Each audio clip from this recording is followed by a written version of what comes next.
साथियों नमस्कार, मैं अभिषेक आपका फिर से अपने इस YouTube चैनल 2 मेगा क्लासेज में स्वागत करता हूं। आज हम भारत में विभिन्न प्रकार के सरकारी संस्थाओं या सरकारी निकायों के बारे में समझेंगे, उनकी संवैधानिक स्थिति, उनकी प्रकृति और साथ ही वो कहाँ से शक्तियाँ प्राप्त करते हैं अपने कार्य को निष्पादित करने की। इसको हम डिटेल में देखेंगे। आप जब समाचार पत्रों में या रोज़मर्रा की ज़िंदगी में सरकारी सिस्टम या सरकारी दफ्तरों में जाते या सरकार के किसी भी विंग में जाते तो आप देखते होंगे कि उनकी जो स्थिति है, कार्य करने की जो शक्तियां हैं वो अलग अलग है। पुलिस, हमारे यहाँ पुलिस की काम करती है, न्यायालय न्याय का काम करती है, ब्लॉक में डीएम ऑफिस में आप जाते होंगे तो वहाँ देखते होंगे कि कुछ अलग अलग चीज़ें होती हैं। ठीक उसी प्रकार से हॉस्पिटल में जाते हैं तो वो अलग चीज़ें होती हैं। हालांकि ये मैं सिर्फ आपको समझने के लिए बता रहा हूँ। इसके अलावा बहुत से ऐसी संस्थाएं होती हैं जहाँ पे आपने देखा होगा या उन संस्थाओं को आपने सुना होगा और उनकी जो कार्य पद्धतियाँ होती हैं वो बिल्कुल आपके रोज़मर्रा की ज़िंदगी से अलग होती है। अपने न्यूज़ चैनल में, समाचार पत्रों में सीबीआई, ईडी, इनकम टैक्स के बारे में डिपार्टमेंट के बारे में पढ़ा होगा। अब इनकम टैक्स डिपार्टमेंट के बारे में हम लोग सिर्फ और सिर्फ समाचार पत्रों में ही पढ़ते हैं, व्यवहारिक रूप से कभी देखते नहीं हैं। हाँ, सरकारी नौकरी के चक्कर में सुनते हैं कि भाई फलाना का सीबीआई में हुआ है, उसका इनकम टैक्स डिपार्टमेंट में हुआ, यही सुनते हैं। व्यवहारिक ज़िंदगी में हमारा पाला जल्दी उन लोग से नहीं पड़ता, लेकिन वो हैं। इसके अलावा हमारे यहाँ आर्मी है, आर्मी के अलावा रिजर्व पुलिस बल होते हैं, इसके अलावा बहुत सारे और भी चीज़ें होती हैं। तो ये सारी जो संस्थाएं हैं ये हमारे देश को सुचारू ढंग से चलाने में मदद करती हैं। याद रखिए, ये सारी संस्थाएं हमारे देश में सिस्टम को चलाने, सुचारू रूप से चलाने में मदद करती हैं। सरकार कोई भी कृत्य जो है इन्हीं संस्थाओं के माध्यम से करती है। ये संस्थाएं ही सरकारी कार्य को निष्पादित करने के लिए उत्तरदायित्व होते हैं। सरकारी कार्य मतलब सरकार के कार्य, या यूँ कहिए कि अंतोगत्वा जनता के। तो हम इन संस्थाओं का प्रकृति के आधार पर बंटवारा करते हैं। ये संस्थाएं बहुधा प्रकार की होती हैं। कुछ संस्थाएं संवैधानिक होती हैं, कुछ संस्थाएं गैर संवैधानिक होती हैं। इसके अलावा बहुत सी संस्थाएं न्यायिक होती हैं, अर्ध न्यायिक होती हैं, या कुछ नियामक निकाय यानी कि रेगुलेटिंग बॉडी होती हैं। तो परीक्षाओं में इनसे बहुधा प्रश्न पूछे जाते हैं। साथ ही एक जागरूक और समझदार नागरिक के होने आपको भी समझदारी जानकारी होनी चाहिए कि संस्थाएं किस प्रकार की होती हैं। आप रोड पर जाते हैं, बाइक चला रहे हैं, कार चला रहे हैं, पता लगा आगे 10 पुलिस बाबू बैठा हुआ है, हेलमेट चेक कर रहा है, या पता लगा कि कोई और लोग हैं वो अन्य प्रकार के चेक कर रहे हैं। आखिर ये चेकिंग करने का जो क्या कहते हैं ताकत उन्हें कहाँ से मिलती है? कौन उन्हें प्रदान करता है कि आप जहाँ मन हो वहाँ मड़ई लगा दीजिए और वाहन चेकिंग करने लगिए? तो इस सब के पीछे कहीं ना कहीं हमारे संस्थाओं को संविधान में दिए गए अधिकार हैं, और उसी अधिकार का उपयोग करते हुए ये संस्थाएं वो पुलिस के बाबू चेकिंग करते रहते हैं, ताकि हमारा जो आवागमन, मैं वाहन चलाने की बात कर रहा हूँ, आवागमन हो वो सुचारू और सही हो सके। ये चीज़ें हमने आपको समझने के लिए बताई कि गवर्नमेंट बॉडीज़ कैसे होती हैं और कहाँ से शक्तियाँ प्राप्त होती हैं। इनको देखते हैं कैसे करके। साथ ही मैं बीच बीच में बताते चलूँगा कि परीक्षाओं में प्रश्न कैसे पूछा जाता है। तो देखिए, हमने एक मोटी परिभाषा लिख रखा। सरकार के कार्यों को करने हेतु कई प्रकार के निकाय होते हैं, यानी कि सरकारी काम करने के लिए बहुत सारे बॉडीज़ होते हैं। अब सरकार डायरेक्ट तो जाएगी नहीं, संसद सीधे तो जाएगी नहीं, विभिन्न बॉडीज़ के थ्रू ही काम करती है।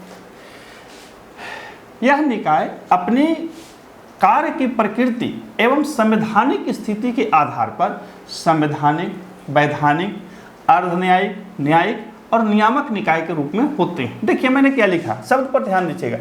कार्य की प्रकृति एवं संवैधानिक स्थिति, अर्थात इनकी कार्य की जो प्रकृति होती है वो अलग हो सकती है और संवैधानिक स्थिति भी इनकी अलग हो सकती है। तो इसी के आधार पर इन संस्थाओं को मुख्य रूप से संवैधानिक, वैधानिक, अर्ध न्यायिक, न्यायिक और नियामक निकाय के रूप में होते हैं। हालांकि संवैधानिक की जगह पे मैं वहाँ पे गैर संवैधानिक भी लिख सकता हूँ, या आप गैर संवैधानिक भी लिख सकते हैं, कोई दिक्कत नहीं। तो संस्थाएं इसी प्रकार से होती। तो अब देखते हैं क्या है आगे क्या है। हमने इसको परिभाषित किया कि संवैधानिक आधार पर, यानी कि संविधान में चर्चा के आधार पर, यानी कि संविधान में है कि नहीं है के आधार पर संस्थाएं दो प्रकार की होती हैं, एक संवैधानिक, दूसरा गैर संवैधानिक। यहाँ पे गैर संवैधानिक का मतलब असंवैधानिक नहीं। बहुत लोग कंफ्यूज हो जाते हैं कि अरे भाई गैर संवैधानिक है तो सही कैसे। यहाँ पे गैर संवैधानिक कहने का तात्पर्य हुआ कि उसका वर्णन संविधान में नहीं है। असंवैधानिक का मतलब हुआ कि संविधान की प्रकृति के विपरीत हो जाना। इस प्रकार से यदि कोई कानून भारत में बनता है, संस्था बनती है जो असंवैधानिक है, तो उसकी मात्रा शून्य हो जाएगी, यानी कि वो इनवैलिड होगी, यानी कि वो किसी भी काम की संस्था नहीं रहेगी। लेकिन संस्थाएं हैं जो संवैधानिक हैं और गैर संवैधानिक। संवैधानिक किसको कहेंगे, गैर संवैधानिक किसको कहेंगे, इसको समझ लीजिए। जिन संस्थाओं का वर्णन संविधान में किया गया है, जिन संस्थाओं का वर्णन संविधान में किया गया है, उन्हें संवैधानिक संस्था बोला जाता है। जिन संस्थाओं का वर्णन संविधान में नहीं किया गया है वो गैर संवैधानिक संस्थाएं होती हैं। आपने चुनाव आयोग का नाम सुना होगा, आपने CAG का नाम सुना होगा, सुना है ना। तो ये सब संस्थाएं जो हैं वो संवैधानिक संस्थाएं, क्यों, चूंकि इनका वर्णन संविधान में किया हुआ है। इसके अलावा आपने NGT का नाम सुना होगा, सुना है। आपने महिला आयोग का नाम सुना है, सुना होगा कि भाई महिला आयोग ने अपने सवाल जवाब किए। तो ये जो संस्थाएं हैं इनका वर्णन संविधान में नहीं, तो ये संस्थाएं जो हैं वो गैर संवैधानिक हो गई। तो यानी कि जिन संस्थाओं का वर्णन, जिन बॉडीज का वर्णन संविधान में किया गया है वो संवैधानिक संस्था हो गई, और जिन संस्थाओं का वर्णन संविधान में नहीं किया गया है वो गैर संवैधानिक संस्थाएं हो गई। देखिए, संवैधानिक आधार पर निकाय मुख्यतः दो प्रकार के होते हैं। कौन कौन, संवैधानिक निकाय, गैर संवैधानिक निकाय। गैर संवैधानिक निकाय, अब समझ लीजिए संवैधानिक निकाय। संवैधानिक निकाय कॉन्स्टिट्यूशनल बॉडीज, यानी कि ये लगभग भारत में 20 हैं। संवैधानिक निकाय कितने हैं भारत में, 20 हैं। ये जो संस्थाएं हैं इनका वर्णन संविधान में है। जैसे चुनाव आयोग 324, मैंने ये वाला इसलिए लिख दिया कि ध्यान है, परीक्षाओं में कभी कभी आपसे पूछ देता है कि चुनाव आयोग सामने 324 लिख देगा, वित्त आयोग सामने 280 लिख देगा, राष्ट्रीय अनुसूचित जाति आयोग सामने 338 या 37 लिख देगा, उसको मिलाने के लिए बोलेगा कौन सही कौन गलत है। तो चुनाव आयोग 324, संघ लोक सेवा आयोग 315 से 323, वित्त आयोग 280, राष्ट्रीय अनुसूचित जाति आयोग 338, राष्ट्रीय अनुसूचित जनजाति आयोग 338A, CAG 148, राज्य के एडवोकेट जनरल, इसके अलावा भारत के अटॉर्नी जनरल 76, भाषाई अल्पसंख्यक हेतु विशेष अधिकारी 350। कहने का तात्पर्य है कि ये जो संस्थाएं हैं ये संवैधानिक संस्थाएं हैं और इनका वर्णन संविधान में किया गया।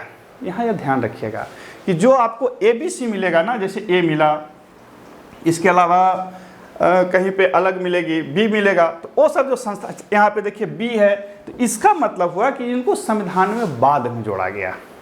ध्यान रखिएगा कि जो 370 है, 375 है, 324 है, 325 है, ये सब का मतलब हुआ मूल संविधान में इनका जिक्र कर दिया गया था। लेकिन जो ABC के रूप में मिले तो इसका मतलब हुआ कि उनको संविधान में बाद में जोड़ा गया और ये किया जा सकता है।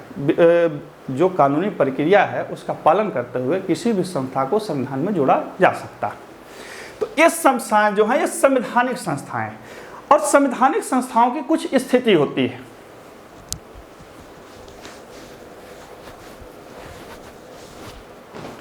संवैधानिक संस्थाओं की कुछ स्थिति होती है। स्थिति क्या होती है इसको समझ लीजिए। जो संवैधानिक संस्थाएं होती हैं वो अपनी सारी शक्ति संविधान से प्राप्त करते हैं, और साथ ही इनमें किसी भी बदलाव के लिए संविधान संशोधन की आवश्यकता होती है। अर्थात इन संस्थाओं में सरकारें जो होती हैं जल्दी से कोई बदलाव नहीं कर सकती। मान के चलिए कोई एक संस्था है, चुनाव आयोग है, उसी से उदाहरण लेते हैं, और चुनाव आयोग से सरकार ये चाहती है कि आप मेरा ये कार्य कर दें। चुनाव आयोग के जो अध्यक्ष हैं वो कह रहे हैं कि नहीं, हम जो कानूनी प्रावधान है, संवैधानिक प्रावधान है, हम उसी को पालन करें। तो सरकार चाह करके भी चुनाव आयोग के विरुद्ध कोई कार्रवाई नहीं कर सकती। क्यों? क्योंकि चुनाव आयोग को सारी शक्ति क्या कहते हैं संविधान ने दी है, वो सरकार पर निर्भर नहीं। उसके वेतन भत्ते सारी की सारी चीज़ें संविधान द्वारा प्रदत्त, सारे नियम शर्त कायदे कानून सब उसी के द्वारा प्रदत्त। यदि चुनाव आयोग चाह गया कि हम ये नहीं करेंगे तो नहीं करेंगे, उसको कोई भी शक्ति झुका नहीं सकती। हम जब छोटे थे तो TN सेशन एक चुनाव आयोग हुआ के मुख्य चुनाव आयुक्त हुआ करते थे, उनका बहुत बड़ा नाम था। बाद में और बहुत सारे चुनाव आयुक्त आए जिनका नाम रहा।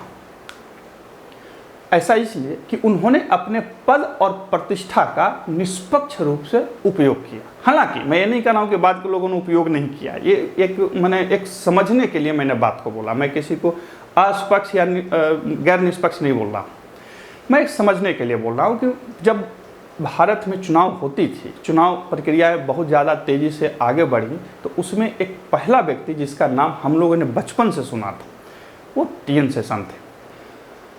ठीक इसी प्रकार से हमारे यहाँ और भी संस्थाएं हैं, जैसे वित्त आयोग है, 280 संघ लोक सेवा आयोग, समझ सकते हैं। हर कोई हमारे यहाँ स्टूडेंट जब होते हैं तो एक बार बाबू बनने का प्रयास जरूर करते हैं। अब सोचिए उसके चेयरमैन यदि सरकारी नियंत्रण में रहेंगे तो क्या क्या गड़बड़ी हो सकती है।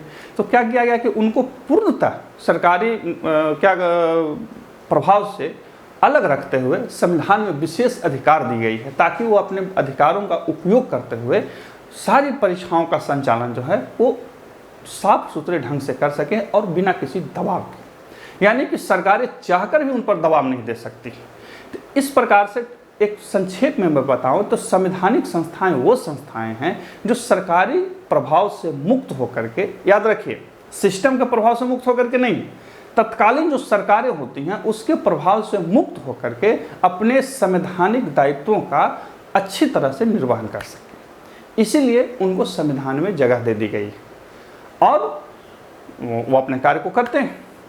तो इस प्रकार से समझिए कि जो संवैधानिक संस्थाएं होती हैं वो पूर्णतः अपने दायित्वों के लिए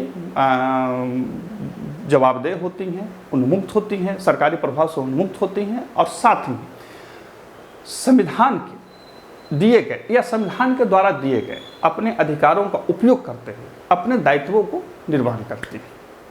तो ये होती हैं संवैधानिक संस्थाएं। परीक्षाओं में आपसे कैसे पूछ देगा कि निम्न में से कौन सी संस्था संवैधानिक है, तो आपको ध्यान रखना है। लगभग 20 हैं जिसमें मुख्य जो है मैंने लिख दिया। सीधा सीधा याद रखिएगा कि जिनका अनुच्छेदों में वर्णन है वो संवैधानिक संस्था है। इसके अलावा पूछ लेगा कि संवैधानिक संस्थाओं में बदलाव के लिए किसकी आवश्यकता होती है, तो संविधान संशोधन लाना पड़ेगा, उसमें आप ऐसे बदलाव नहीं कर सकते। तो चूंकि इनका वर्णन संविधान में किया गया है इसलिए इन संस्थाओं को संवैधानिक संस्था कहा जाता है। अब देखते हैं गैर संवैधानिक संस्थाएं, नॉन कॉन्स्टिट्यूशनल बॉडीज। गैर संवैधानिक संस्थाएं जो होती हैं वो गठित की जाती हैं, सरकार के द्वारा गठित की जाती हैं। यहाँ पे देखिए सरकारें अलग होती हैं, सरकार अलग होता है। सरकारें मतलब भाजपा की सरकारें, कांग्रेस की सरकारें, जदयू की सरकारें, आपकी सरकार, ये सब सरकारें हैं, आते जाते रहती हैं। लेकिन सरकार एक ही रहता है, सरकार कभी चेंज नहीं होता। आप बैठ के सोचते रहिएगा कि कहाँ कहाँ अलग है, ध्यान रखिएगा सरकार कभी नहीं बदलता है, सरकारें बदलती रहती हैं। तो गैर संवैधानिक निकाय, नॉन कॉन्स्टिट्यूशनल बॉडीज, गठन के आधार पर यह दो प्रकार की होती हैं। देखिए संवैधानिक हो गई, अब गैर संवैधानिक भी गठन के आधार पर दो प्रकार का होता है। एक वैसी संस्थाएं जिनका गठन किसी अधिनियम के तहत संसद द्वारा किए जाते हैं, और एक वैसी संस्था जिसको कार्यपालिका के द्वारा या एक कार्यकारी आदेश के द्वारा गठित की जाती है। और दोनों के स्थितियों में अंतर होती है। देखिए तो गठन के आधार पर दो होगा, संविधिक स्टैट्यूटरी बॉडी, इनका निर्माण संसद के एक अधिनियम द्वारा होता है, अतः इन्हें संविधिक या वैधानिक निकाय कहा जाता है। यानी कि जिन संस्थाओं का निर्माण संसद के अधिनियम द्वारा होता है, जिन संस्थाओं का निर्माण संसद के अधिनियम द्वारा होता है वो उन्हें संविधिक या वैधानिक निकाय कहा जाता है। जिन संस्था का निर्माण संसद के अधिनियम द्वारा होता है उन्हें संवैधानिक या वैधानिक निकाय कहा जाता है। ऐसा इसलिए कहा जाता है कि ये अपनी सारी शक्ति जो है वो संसद के अधिनियम द्वारा प्राप्त करते हैं, विधायिका के अधिनियम द्वारा प्राप्त करते हैं, तो इसीलिए इन्हें वैधानिक या संवैधानिक कहा जाता है। यहाँ पे ध्यान रखिएगा कि संसद कहने का मतलब सिर्फ संसद ही नहीं, राज्य विधानमंडल भी बना सकती है, सदन ज़्यादा उपयुक्त शब्द रहेगा। तो वैसे संस्थाएं जिन्हें जो विधानमंडल या संसद जो है वो बनाती है अपने अधिनियम के द्वारा, तो वो संस्थाएं संविधिक या वैधानिक निकाय कहलाते हैं। देखिए अमूमन संस्थाएं हमारे यहाँ जो है वो संसद ही बनाती हैं, राज्य विधानमंडल बहुत कम अपने क्षेत्रों में बनाती है। तो व्यापक रूप से समझने के लिए मैं बार बार संसद ही बोल रहा हूँ। तो जिन संस्थाओं का निर्माण संसद के अधिनियम द्वारा होता है वो वैधानिक या संविधिक कहा जाता है। यहाँ पे वैधानिक और संविधिक का अर्थ हुआ कि वो संस्था क्या कहते हैं, संसदीय विधान के अधीन बनी है और साथ ही अपने सारी शक्ति उसी अधिनियम से वो प्राप्त करती हैं, इसलिए इन्हें संविधिक या वैधानिक कहा जाता है। आपने सिगरेट पीने वाले को देखा होगा, उनके जो क्या कहते हैं उन डब्बे के नीचे क्या लिखा था, वैधानिक चेतावनी लिखा रहता, संवैधानिक चेतावनी नहीं लिखा है। यदि वो संवैधानिक चेतावनी होती तो फिर लिखा ही नहीं जाता, खत्म कर दिया जाता, वो वैधानिक चेतावनी। अब सोचिए सरकारें कैसे कैसे काम करती। जैसे राष्ट्रीय महिला आयोग, एनजीटी, ये सब जो है वो वैधानिक निकाय है। ठीक है, क्या है, वैधानिक निकाय। इसके अलावा एक और निकाय होती हैं, वो होती हैं कार्यकारी निकाय। कार्यकारी निकाय क्या होता है, एग्जीक्यूटिव बॉडी। ये बॉडी जो होते हैं इनका निर्माण कार्यपालिका के एक आदेश से होता है तथा शक्ति भी उसी से प्राप्त करते हैं। यानी कि कार्यपालिका कोई एक आदेश से किसी संस्था का निर्माण करती है और यह संस्था जो है उसी आदेश में वर्णित जो कानून होते हैं या उसी आदेश में वर्णित शब्दों से उस शक्ति को प्राप्त करते हैं। हालांकि कार्यपालिका या संसद ऐसा कोई भी संस्था नहीं बना सकती है जो संविधान का उल्लंघन कर सके। एक बार ये मामला आया था कि क्या कार्यपालिका या संसद कोई ऐसे संस्था बना सकते हैं जो संसदीय विधान या क्या कहते हैं संविधान से कुछ अलग प्रभाव रखते हों। माननीय सुप्रीम कोर्ट ने कहा कि नहीं, आप अपने क्रियाकलाप को, आप अपने कार्य को निष्पादित करने के लिए तरह तरह की संस्थाएं बना सकते हैं, कोई दिक्कत नहीं, लेकिन आप ऐसी कोई संस्थाएं नहीं बना सकते जो संविधान में प्रदत्त किसी भी प्रभाव या अधिकार को कम करती हो, खास करके मूल अधिकारों को कम करती हो। आप ऐसा नहीं कर सकते। अब कौन कौन है इसमें मुख्य है, नीति आयोग, सीबीआई, केंद्रीय सूचना आयोग, भूतपूर्व योजना आयोग जो पहले था, ये सारी संस्थाएं जो थी वो कार्यपालिका के आदेश से ही बनी थी। अब तीनों में मुख्यतः अंतर समझ लीजिए। कार्यकारी निकाय कार्यपालिका के एक आदेश से बनती हैं और इन्हें कार्यपालिका कभी भी वापस ले सकती है, कभी भी खत्म किया जा सकता है। एक कार्यपालिका ने आदेश जारी किया, अगला उसको हटा देगा, बोलेगा नहीं हमको जरूरत नहीं, खत्म करिए उसको, और खत्म हो जाए। उसके अलावा उसके ऊपर संविधिक निकाय यानी कि संसदीय अधिनियम से बनेगी, संसद फिर बैठेगी, एक अधिनियम लाकर उसको खत्म कर देगी, बोलेगी कि नहीं हटाओ इसको, हमको कोई जरूरत नहीं है, खत्म हो जाएंगे। लेकिन संवैधानिक निकाय इतनी जल्दी खत्म नहीं होंगे, उनके लिए संविधान में संशोधन लाना पड़ेगा तभी वो खत्म होंगे। तो इस प्रकार से इनके जो संवैधानिक स्थिति होती है उसमें व्यापक अंतर होता है। यदि संवैधानिक स्थिति के आधार पर देखा जाए तो सबसे कमजोर कार्यकारी निकाय होगा, उसके ऊपर संवैधानिक निकाय और सबसे ताकतवर यहाँ संविधिक निकाय और सबसे ताकतवर संवैधानिक निकाय। और याद रखिए ये मैंने उनके संवैधानिक स्थिति के आधार पर कहा है, पावर के आधार पे नहीं, उनके क्रियाकलाप के प्रभाव के आधार पे नहीं। अब सीबीआई है, सोच सकते हैं उसका कितना प्रभाव रहता है। इनमें से किसी से पाला हम लोग का जल्दी नहीं पड़ता है, 2-4-5 साल के बाद ही पड़ता है, लेकिन इनमें से अधिकतर का पाला रोज पड़ते रहता है।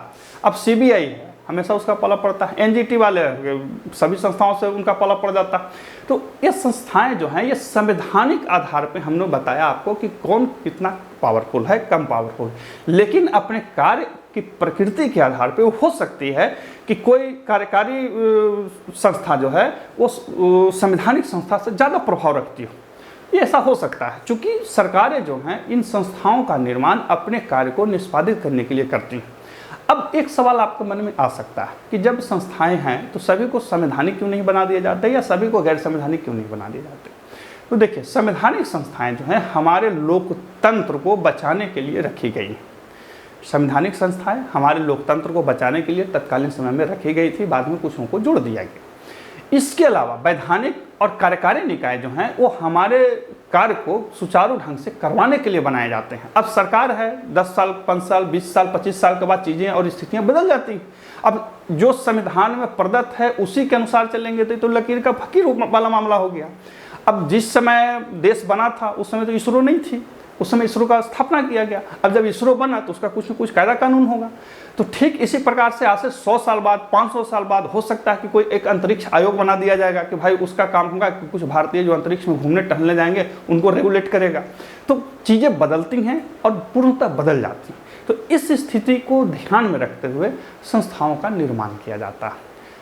जो संस्थाएं संविधान में हैं वो लगभग हमारे लोकतंत्र को बचाने के लिए बहुत ज़्यादा उत्तरदायी संस्थाएं होती हैं। इसके अलावा ये जो गठन किया जाता है संसद के द्वारा, कार्यकारी निकाय के द्वारा, ये भी हमारे क्रियाकलाप और समस्त कार्यों को सुचारू ढंग से और सिस्टम को चलाने के लिए सरकारों के द्वारा तत्कालीन समय में बनाई जाती है। एक चीज़ और ध्यान रखिएगा कि यदि कोई संस्था कार्यकारी निकाय है तो उसको अपग्रेड करके संवैधानिक निकाय बनाया जा सकता है। यदि वो संस्था संवैधानिक निकाय है तो फिर से उसको अपग्रेड करके संवैधानिक निकाय बनाया जा सकता है। यानी कि कोई भी निकाय, कार्य निकाय जो बनी है उसको संवैधानिक और बाद में फिर संवैधानिक भी बनाया जा सकता है। इसके बहुत सारे उदाहरण। तो ये है हमारा संविधान में स्थिति के आधार पर निकाय। अब देखते हैं न्यायिक, अर्धन्यायिक और नियामक निकाय। अब देखते हैं अर्धन्यायिक, न्यायिक और नियामक निकायों। तो न्यायिक और अर्धन्यायिक, इस पर शब्दों पर ध्यान दीजिए। न्यायिक का मतलब हो गया न्याय करना, अर्धन्यायिक का मतलब हो गया आधा न्याय करना। अभी आधा न्याय क्या होता है इसको ठीक से समझ लेते हैं। तो सबसे पहले न्यायिक निकाय, जुडिशियल बॉडी, ये हमारे यहाँ अदालतें, जो न्यायालय हैं वो हमारे यहाँ न्यायिक निकाय हैं। उनका काम है पूर्ण रूप से कानूनों का पालन करते हुए न्याय करना। शब्द पर ध्यान दीजिए, जो उपलब्ध कानून है, जो तत्कालीन कानून है, उसी का पालन करते हुए वो न्याय करेंगे, जो नहीं है उसका नहीं करेंगे। आपने एक फिल्म देखी होगी, आपने क्लिपों में, फेसबुक वगैरह में देखा होगा कि शायद अक्षय कुमार का कोई फिल्म है, उसमें वो किसी व्यक्ति के जीवित होने का सबूत दे रहे हैं। तो जज साहब बोलते हैं कि भाई एक कागज़ ले आओ, मैं मान लूँगा कि ये शाहरुख खान भी है।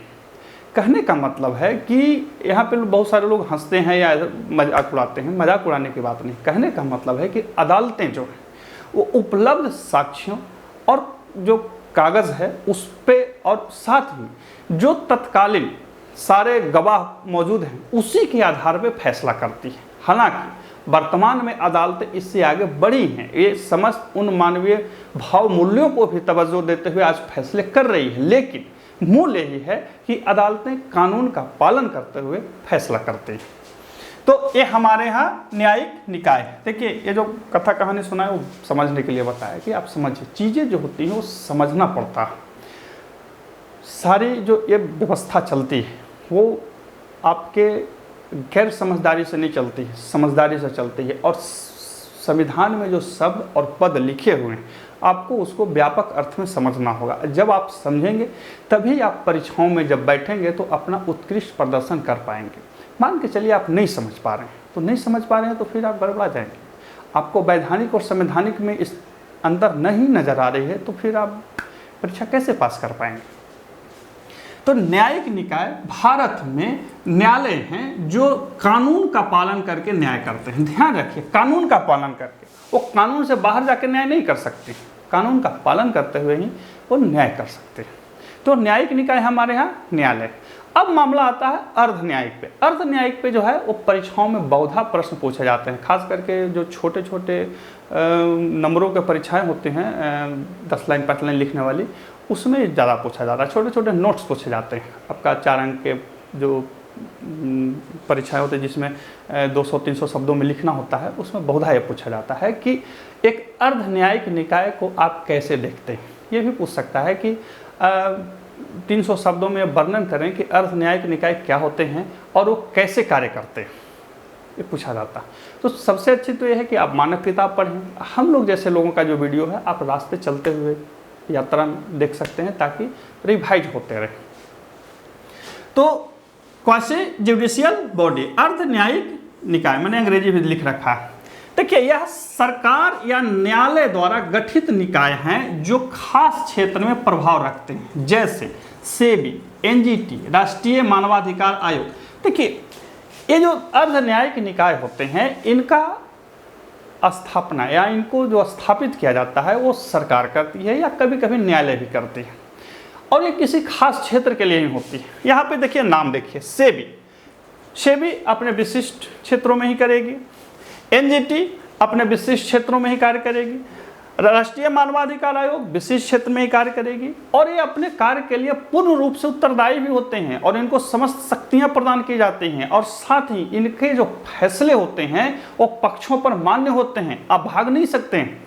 मान के चलिए सेबी ने कोई फैसला दिया कि नहीं आपको एक दंड देना पड़ेगा, तो आप फिर सुप्रीम कोर्ट नहीं चले जा सकते हैं, आप किसी न्यायालय में नहीं जा सकते हैं कि नहीं देखिए सेबी वाला हमको परेशान कर रहा है, हम नहीं जा सकते हैं। लेकिन चूंकि ये प्रकृति में कैसे हैं, अर्ध न्यायिक। क्या है, अर्ध न्यायिक। तो यानी कि कोई भी मामला यदि सेबी ने ऐसा सुना दिया, एनजीटी ने ऐसा सुना दिया जहां पे विधि विधान प्रभावित हो रही है, तो फिर आप कोर्ट में जा सकते हैं। तो चूंकि विधि विधान के मामलों से संबंधित ये न्याय नहीं कर सकते हैं, यह सिर्फ किसी खास क्षेत्र का जो प्रभाव के लिए इनको गठित किया गया है वहीं पे न्याय करते हैं, इसीलिए इनको अर्ध न्यायिक बोला जाता है। एक उदाहरण के तौर पर मैं बताता हूँ कि कोई एक राज्य है, बिहार झारखंड कोई एक राज्य है, वहाँ पे कोई बहुत बड़ा इशू आ गया, जनसंख्या का इशू आ गया, लोगों के समायोजन का इशू आ गया, या एक कुछ ऐसी इशू आ गई जो तत्कालीन या खास कानूनों का पालन करते हुए नहीं सुलझाया जा सकता है। मान के चलिए उत्तर बिहार और दक्षिण बिहार वाले नदी के पानी के लिए झगड़ गए, या किसी चीज़ के लिए, कोई एक क्षेत्र के लिए वो उनमें कुछ डिस्प्यूट हो गया, तो क्या करेगा? तो सरकारें या अदालतें क्या करेगी कि एक अर्ध न्यायिक निकाय बना देगी, और ये अर्ध न्यायिक निकाय जो होंगे वो एकल व्यक्ति के द्वारा भी बनाया जा सकता है, किसी संस्था को भी बना दिया जा सकता है, और साथ ही 2-4 व्यक्तियों के समूह को भी बना दिया जा सकता है, और उनको बना के वो भेज देगा, बोलेगा कि जाओ सारा चीज़ को देखो, जो फैसला सुनाओ तुम्हारा मान्य होगा। तो उसके फैसले जो होंगे उस खास क्षेत्र में प्रभावी होंगे। बात समझ रहे हैं? उसके फैसले जो होंगे खास क्षेत्र में प्रभावी होंगे, और उस जो फैसला दे दिया फिर आप उससे बाहर नहीं जा सकते हैं, क्योंकि वहाँ पे जो हस्ताक्षर होते हैं, वहाँ पे दोनों क्या कहते हैं, दोनों पार्टी को बैठाया जाता है, तो बता दिया जाता है कि इसके फैसले आपको मानना पड़ेगा, तभी ये चीज़ें होंगी, और फिर उसके बाद होता है। जैसे नदी जल विवाद का निपटारा, जब 2 राज्य वहाँ जाते हैं तो फैसले को मानना पड़ता है, ट्रिब्यूनल में जब जाते हैं तो मानना पड़ता है, आप उससे बिदक नहीं सकते। लेकिन क्या वो अंतिम है? नहीं, अंतिम नहीं। यदि किसी को लगता है कि उस संस्था के द्वारा, यानी कि उस अर्ध न्यायिक निकाय के द्वारा प्रक्रियाओं के पालन में कुछ ऐसी चीज़ें छूट गई हैं, या कुछ ऐसी कृत्य उसने किया है उस संस्था ने, अर्ध न्यायिक संस्था ने, जो विधि विधान को प्रभावित करता है, तब फिर वो मामला कोर्ट में जाएगा, अन्यथा वो नहीं जाएगा। यानी कि जिस खास क्षेत्र के लिए, जिस खास बात के लिए उस अर्ध न्यायिक संस्था की स्थापना की गई है, उसमें उसका निर्णय और उसकी स्थिति सर्वोपरि होती है, क्योंकि उसका स्थापना ही उसी के लिए होता है। अब उसकी कोई बात कोई नहीं मानेगा तो फिर स्थापना का कोई मतलब नहीं रहा। तो इस प्रकार से जो अर्ध न्यायिक बॉडीज हैं, क्वासी जुडिशियली बॉडी हैं, वो अपने खास क्षेत्र के लिए स्थापित किए जाते हैं और अपने खास क्षेत्र में वो अंतिम प्रभाव भी रखते हैं, तब तक जब तक कोई विधि विधान का मामला नहीं आ जाता। तो आपसे यही पूछ लेगा कि जो अर्ध न्यायिक निकाय हैं वो न्यायिक निकाय से कैसे भिन्न है? तो यहीं पे भिन्न है। न्यायिक निकाय जो हैं वो देश के कानून का पालन करते हुए अपने काम को निष्पादित करते हैं। अर्ध न्यायिक बॉडीज जो हैं वो अपने खास क्षेत्र में देश के कानून का पालन करते हुए करते हैं। दूसरी बात कि अर्ध न्यायिक निकाय जो हैं वो जिस क्षेत्र के लिए गठित हुए हैं उसी का काम करेंगे। अब सेबी वाला सेना का काम नहीं देखेगा, बस समझ रहे हैं? एनजीटी वाले क्या कहते हैं, एनजीटी वाले मिलिट्री का काम या वायुसेना का काम या इसरो का काम नहीं देखेंगे। इनका काम है बस जहां आपका स्थापित किया गया है आप वहीं तक देखेंगे। लेकिन न्यायालय सभी मामलों को देखेगी, न्यायालय सभी मामलों को देखेगी। साथ ही न्यायालय ये भी देखती है कि हम जो फैसला कर रहे हैं वो कहाँ तक सही है, यानी कि रिव्यू अपने फैसलों को कर सकती है। ये सब चीज़ें इनमें नहीं होती। बात समझ रहे हैं ना? तो ये अर्ध न्यायिक निकाय हुआ और ये न्यायिक निकाय हुआ। एक और है नियामक निकाय, रेगुलेटरी बॉडीज। अब देखिए, बोले कि भाई अब कहाँ इतना चीज़ें ला रहे हैं। देखिए, संस्थाएं 2 ही होती हैं, संवैधानिक, गैर संवैधानिक। बाकी इनको कार्य प्रकृति के आधार पर बांटा गया है। ये जो बांटा गया ये कार्य प्रकृति के आधार पर, ये न्यायिक कार्य कर रहे हैं, अर्ध न्यायिक कार्य कर रहे हैं, नियामक का कार्य कर रहे हैं। नियामक का मतलब होगा रेगुलेट कर, कार्यों को संचालित करना। बात समझ रहे हैं? कार्यों को संचालित करना। मान के चलिए कि आपके वाहन का प्रदूषण जांच होता है। अब संसद तो तय नहीं कर सकती है कि उसमें कितना प्रदूषण होना चाहिए। हेलमेट पहनते हैं, क्या कहते हैं, वाहन जो चलते हैं उनके विभिन्न मानक होते हैं। इसके अलावा बहुत सारी चीज़ें होती हैं, उन सब का निर्धारण संसद तो करेंगे। संसद विधान बनाती है, संसद में जब मामले आते हैं उसको उठता है, उस पर संबंधित विधान बनते हैं। लेकिन जब वो विधान बनेंगे तो उसको लागू कौन करेगा, या उस विधान को बनाने के लिए जो विभिन्न मानक हैं कौन निर्धारित करेगा? तो यही नियामक निकाय करते हैं। कौन करते हैं? ये नियामक। इनको रेगुलेटरी बॉडीज बोला ही जाता है। मार्केट को, पूरे सिस्टम को रेगुलेट करते हैं। मैंने परिभाषा लिखा है, यह स्वतंत्र सरकारी निकाय हैं जो सरकार द्वारा एक विशिष्ट क्षेत्र के संचालन साथ साथ मानक निर्धारण को स्थापित कर उसे लागू करवाते हैं।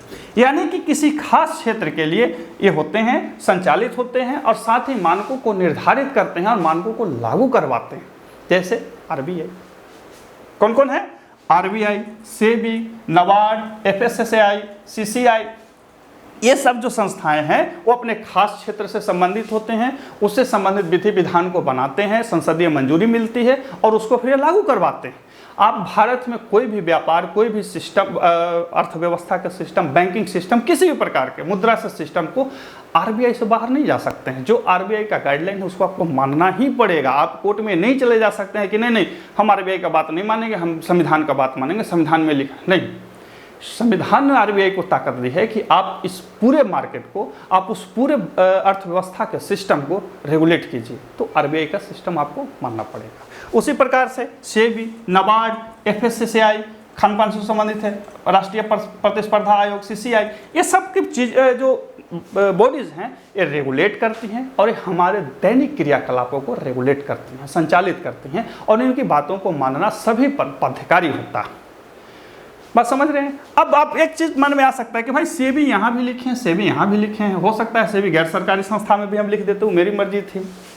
हालांकि ध्यान रखिए, मैंने पहले ही बोला कि संस्थाएं मुख्यतः दो ही होती हैं, संवैधानिक और गैर संवैधानिक। उसके अलावा फिर वो अपने कार्य प्रकृति के आधार पर होती हैं। तो कोई एक संस्था और नियामक निकाय भी हो सकती है, अर्ध न्यायिक भी हो सकती है, या न्यायिक तो नहीं होगा, अर्ध न्यायिक भी हो सकती है, साथ ही वो वैधानिक भी हो सकती है और संवैधानिक भी हो सकती है। हमने आपको जो बताया वो दो तरह से था, पहला संवैधानिक, दूसरा गैर संवैधानिक। अभी जो है वो अपने कार्य के प्रकृति के आधार पर, यानी कि जो कार्य करते हैं उनकी प्रकृति के आधार पर। तो कुछ होंगे न्यायिक, न्यायिक का मतलब अदालतें, अर्धन्यायिक मतलब अदालत या सरकार द्वारा गठित कोई एक व्यक्ति का संगठन या व्यक्तियों का संगठन जो किसी खास क्षेत्र में न्याय करेगा। इसके अलावा नियामक निकाय जो होते हैं वो सरकारों द्वारा बनाई जाती हैं और किसी खास क्षेत्र के लिए बनाए जाते हैं। तो ये सारी संस्थाएं जो होती हैं वो कार्य को निष्पादित करती हैं और इन्हीं सारी संस्थाओं के द्वारा सरकार जो है हमारे पूरे सिस्टम को चलाता है। एक बार फिर से मैं आपको रिवाइंड करा दूं कि जो संवैधानिक संस्थाएं, उनका उल्लेख संविधान में किया गया है, किसी न किसी खास अनुच्छेद में किया गया है और वो हमारे लोकतंत्र के मूल क्या हैं, स्तंभ हैं और हमारे लोकतंत्र के लिए बहुत ही जरूरी संस्थाएं होती हैं। उसके अलावा गैर संवैधानिक संस्थाएं जो होती हैं वो दो प्रकार की होती हैं, एक संसद के अधिनियम के द्वारा और एक कार्यपालिका के अध्यादेश के द्वारा। तो ये सारी जो संस्थाएं होती हैं वो सिस्टम को चलाने के लिए उत्तरदायी होती हैं। इसके अलावा कार्य प्रकृति के आधार पर जो संस्थाएं होती हैं वो न्यायिक, अर्धन्यायिक और नियामक इस तरह से भी हो सकती हैं। और ये सारी संस्थाएं ही मिलकर देश को चलाती हैं और संस्थाएं जो है, एक चीज़ ध्यान रखिएगा, समय के साथ परिस्थितियाँ बदलती हैं, संस्थाएँ भी बदल सकती हैं और बदलते रहती हैं। तो ये था हमारा आज का भारत के विभिन्न प्रकार के संस्थाओं पर संबंधित वीडियो। मैं फिर से बोलूं कि जब भी आप समय मिले अच्छी तरह से पुस्तकों को पढ़िए, शब्दों को ध्यान दीजिए। शब्द पर ध्यान देंगे तो बहुत कम समय में पढ़ने में भी आप अच्छा प्रतिफल प्राप्त करेंगे और नियमित अभ्यास करें, तभी विभिन्न प्रकार के किसी भी प्रकार के परीक्षा में आप सफल हो। फिर मिलते हैं अगले वीडियो में, तब तक के लिए नमस्कार।